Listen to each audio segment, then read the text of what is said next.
Assalamu alaikum everyone. Myself, I'm Salman, working as a procurement officer at Project Management Unit, Primary and Secondary Healthcare Department. Uh, Primary Secondary Healthcare Department ने recently 240 seats announce की हैं hospital administration ने, जिसमें different designation की post शामिल हैं। आज हम इन सीट्स के बारे में डिस्कस करेंगे कि हम इसमें किस तरह अप्लाई कर सकते हैं, टेस्ट किस तरह का होता है और आगे फ्यूचर कैरियर प्रोस्पेक्ट्स इसमें क्या हैं।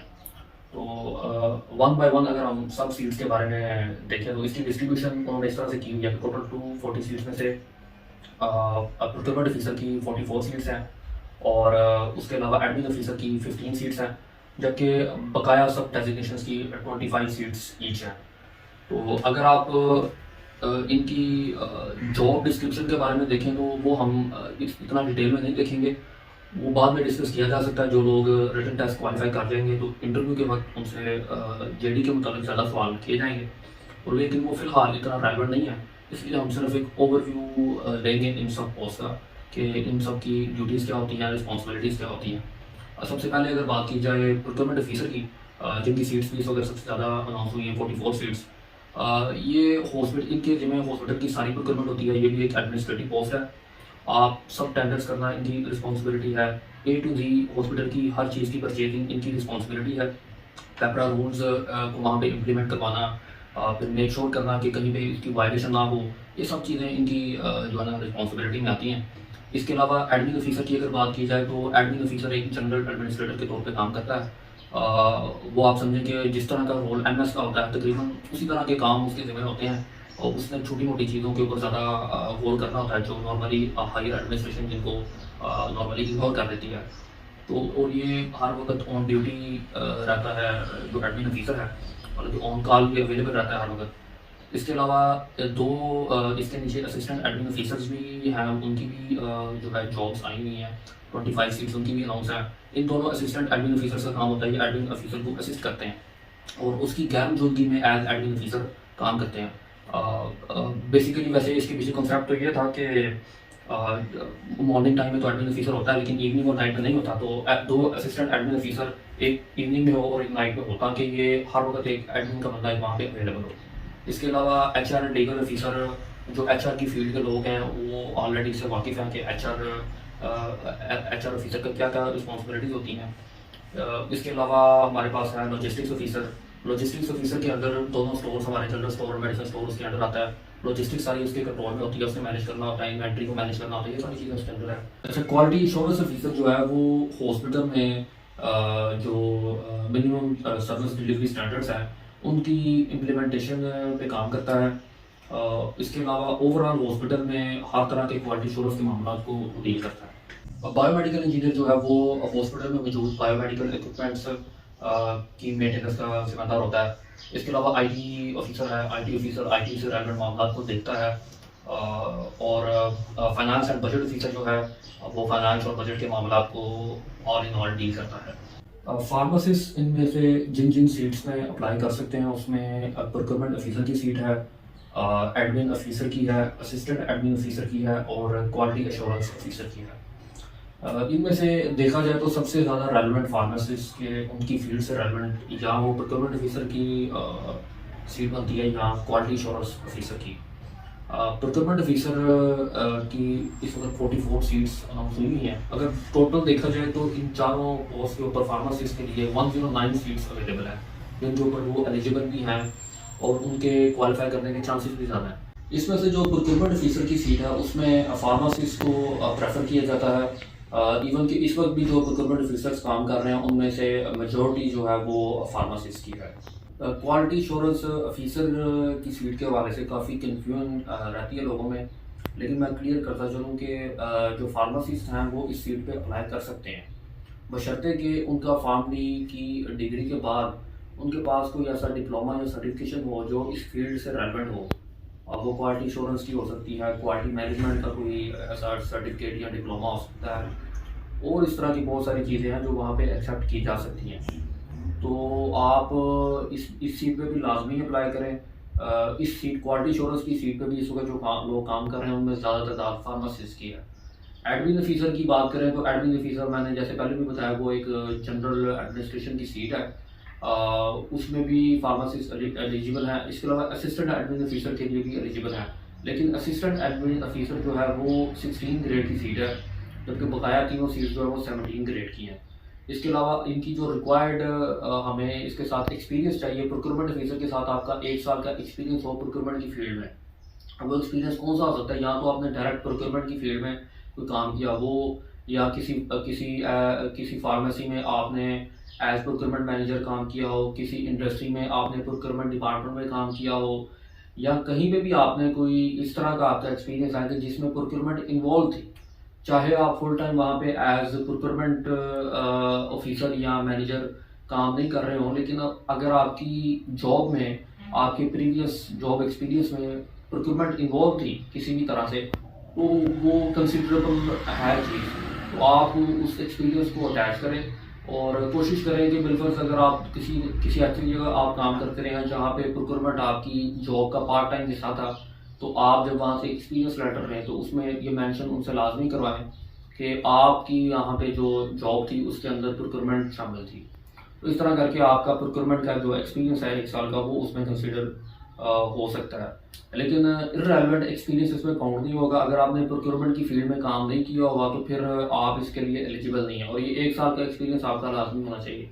1 साल का एक्सपीरियंस 20 मई तक आपका होना चाहिए, यानी कि आज से 13 दिन बाद तक या 20 मई तक आपका 1 साल का एक्सपीरियंस पूरा होना चाहिए, फिर आप एलिजिबल होंगे इस पोस्ट के लिए। इसीलिए इसी तरह जो एडमिन ऑफिसर है उसमें भी आप 1 साल का एक्सपीरियंस उन्होंने मांगा होगा, प्रोफेशनल एक्सपीरियंस।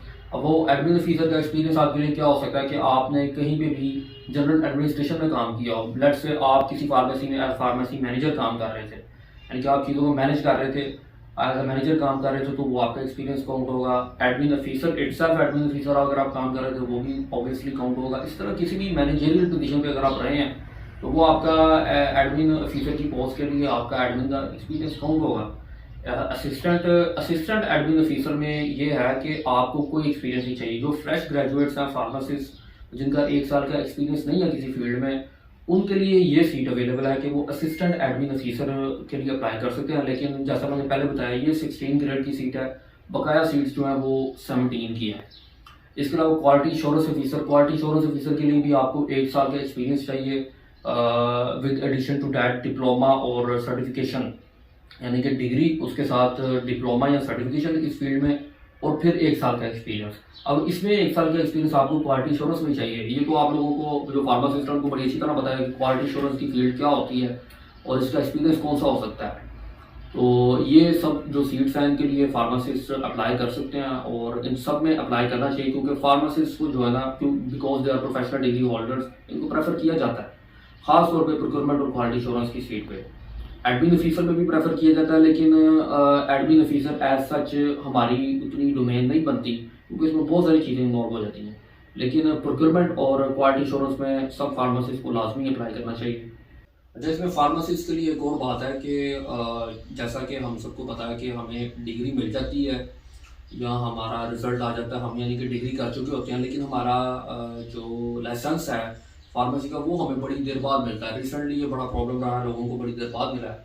तो उस केस में क्या होगा कि आपने अपना जो एक्सपीरियंस है या पोस्ट क्वालिफिकेशन एक्सपीरियंस है वो आपने डिग्री के बाद से काउंट करना है, लाइसेंस के बाद से नहीं काउंट करना, क्योंकि यहाँ पे जो वो आपसे एक्सपीरियंस मांग रहे हैं, वो पोस्ट डिग्री एक्सपीरियंस मांग रहे हैं, वो आपका एज अ फार्मासिस्ट प्रैक्टिस करने का एक्सपीरियंस नहीं मांग रहे। यानी कि वो आपको ये नहीं कह रहे कि आपने एज अ फार्मासिस्ट जहाँ पे अपने लाइसेंस की बेस पे काम किया हो उसका एक्सपीरियंस हमें दें, वो सिर्फ पोस्ट डिग्री एक्सपीरियंस मांग रहे हैं।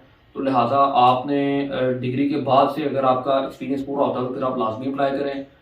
कैटेगरी के बाद मिलने के बाद बेशक अगर आपका नहीं भी एक्सपीरियंस पूरा हो रहा तो आप बेशक उसमें परेशानी वाली बात नहीं है अगर आपका दूसरी तरफ से पूरा हो रहा है। यहाँ पे अगर पोस्टिंग की बात की जाए तो ये पोस्टिंग इसमें ट्रांसफरेबल नहीं है। जिस स्टेशन पे आप एक दफ़ा पोस्ट हो गए आपको वहीं पे काम करना पड़ेगा।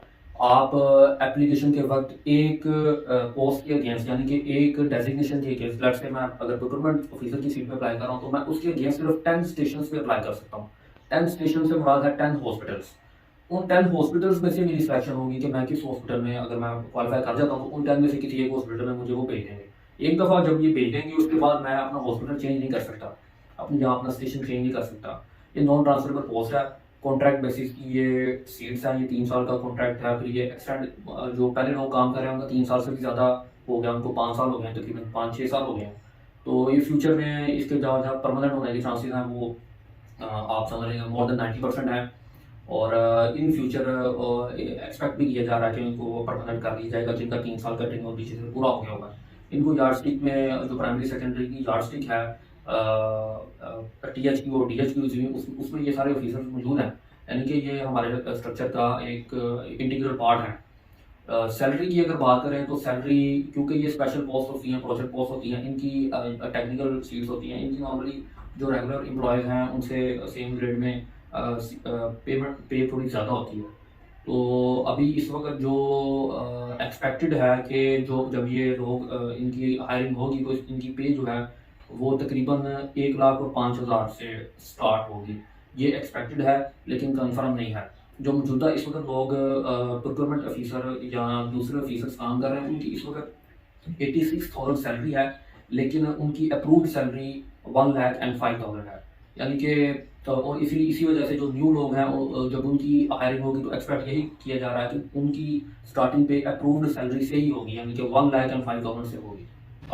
रिटन टेस्ट की अगर बात की जाए तो ये MCQ बेस्ड टेस्ट होगा और इसमें इन्होंने डिफरेंट वेटेज सेट की हुई है। ये हर जो पोस्ट है उसकी एक अपनी डिफरेंट वेटेज है और उसमें डिफरेंट टॉपिक्स शामिल किए गए हैं। लेट्स से फॉर एग्जांपल अगर हम प्रोक्योरमेंट ऑफिसर की बात करें तो उसमें 20% जो वेटेज है वो वर्बल रीजनिंग की है, 10% एनालिटिकल रीजनिंग की है, फिर 10% IQ की है। अब ये तीनों चीज़ें जो हैं ये एक जनरल एबिलिटी में आती हैं। इसकी तैयारी के लिए आप CSS की एक general ability, general science and ability की एक बुक है जिसका वर्ल्ड टाइम्स बुक है और राइटर उसका मियाँ शफीक है राइटर, तो वो आप लेके उससे आप तैयारी कर सकते हैं अगर आप करना चाहें तो। वैसे बड़ा सिंपल सा होता है, इनका कोई ज़्यादा टफ नहीं है, लेकिन अगर आप तैयारी करना चाहते हैं तो वो एक बुक है, या वैसे भी आप जनरली इसकी प्रिपरेशन कर सकते हैं। जो लोग कंपेटिटिव एग्जाम्स में अपेयर होते हैं उनको तो अच्छी तरह पता होगा कि इसकी प्रिपरेशन किस तरह करनी है। इसके अलावा 10% पोर्शन प्रिंसिपल्स ऑफ मैनेजमेंट का है, 10% प्रोक्योरमेंट मैनेजमेंट का है, आपने प्रोक्योरमेंट को किस तरह मैनेज करना है, ये जनरल चीज़ें हैं ये दोनों। सप्लाई चेन मैनेजमेंट एक, ये भी एक बिल्कुल जनरल, अगर इन तीनों चीज़ों के बारे में क्योंकि बिल्कुल जेनेरिक है तो आप इनके ऊपर वैसे भी गूगल पे सर्च करके या कोई यूट्यूब वगैरह पे कोई वीडियो देख लेंगे तो आपका ये पोर्शन कवर हो जाएगा, क्योंकि ये बिल्कुल ही जेनेरिक चीज़ें हैं। कोई इसमें डिटेल में वो ना क्वेश्चन वहाँ पे पूछते हैं और ना ही आपको तैयार करने की ज़रूरत है। हाँ, इसमें जो सबसे इंपॉर्टेंट चीज़ है जैसे प्रोक्योरमेंट ऑफिसर की फील्ड में वो है पेपरा रूल्स।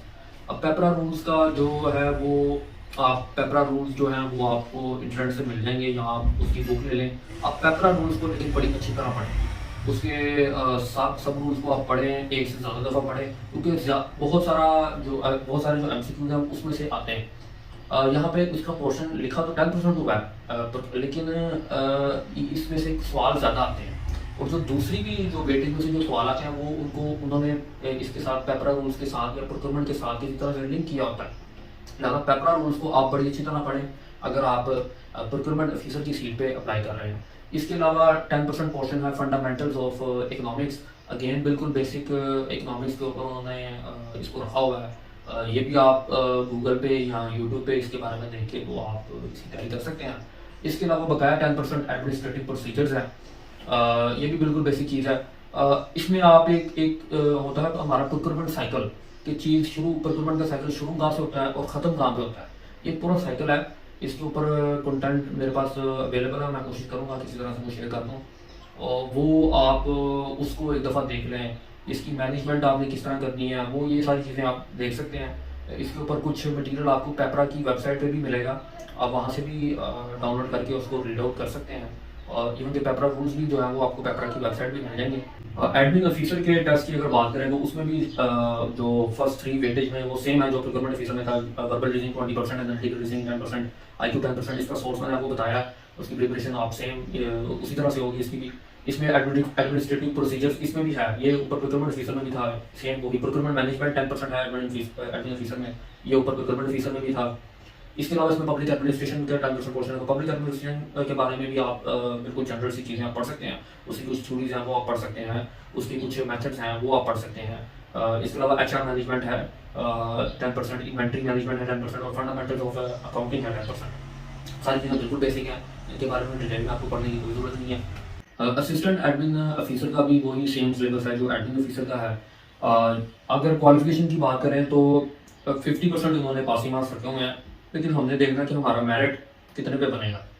इसका ओपन मेरिट नहीं होता, वो आपको डिस्प्ले नहीं करते कि हमारा 70% मेरिट है, 75 है, 80 है। हर सीट के अगेंस्ट उसका मेरिट अलग से बनता है। तो अगर आप मेरिट लिस्ट में आना चाहते हैं या सिलेक्शन में आना चाहते हैं तो आप अपने जहन में रखें कि आपको 70 प्लस मार्क्स लेना इसमें लास्ट में, इसमें नेगेटिव मार्किंग नहीं होती। 70 प्लस मार्क्स लेना इसमें मस्ट है। 70 से नीचे मार्क्स के आप 70 से नीचे मार्क्स पे आपके चांसेस बहुत थोड़े होंगे। तो 70 से ऊपर जितने भी हों तो बेहतर है। कोशिश करें आप 75 प्लस जाएं या 80 तक चल जाएं, तो वो एक आइडियल सोल्यूशन है। टेस्ट में अगर आप क्वालिफाई कर जाते हैं तो उसके बाद वो आपको इंटरव्यू के लिए कॉल करते हैं। इंटरव्यू के लिए वो उन लोगों को कॉल करते हैं, वो टॉप 5 जो कैंडिडेट्स होते हैं हर सीट के अगेंस्ट। लेट्स से कि THQ हॉस्पिटल, मियाँ मीर या कोई भी हॉस्पिटल ले लें आप, वहाँ पे जो टॉप 5 कैंडिडेट्स होंगे उनको वो उस सीट के अगेंस्ट कॉल करेंगे।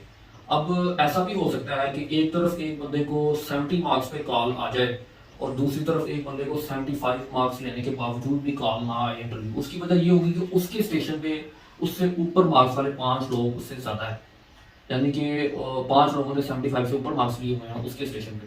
निस्बतन उस बंदे के जिसको 70 के लिए कॉल आई, उसके स्टेशन में ऐसा हुआ कि उससे ऊपर जो है वो 5 लोग नहीं होंगे, 4 होंगे, 3 होंगे, 2 होंगे, जितने भी होंगे। तो लिहाजा स्टेशन बड़ा इसमें मैटर करता है कि आप किस स्टेशन में अप्लाई करते हैं। आप जब 10 स्टेशन सेलेक्ट करें तो बड़ा सोच समझ के करें, और आपने वही स्टेशन सेलेक्ट करने जहाँ पे आप ड्यूटी कर सकते हैं।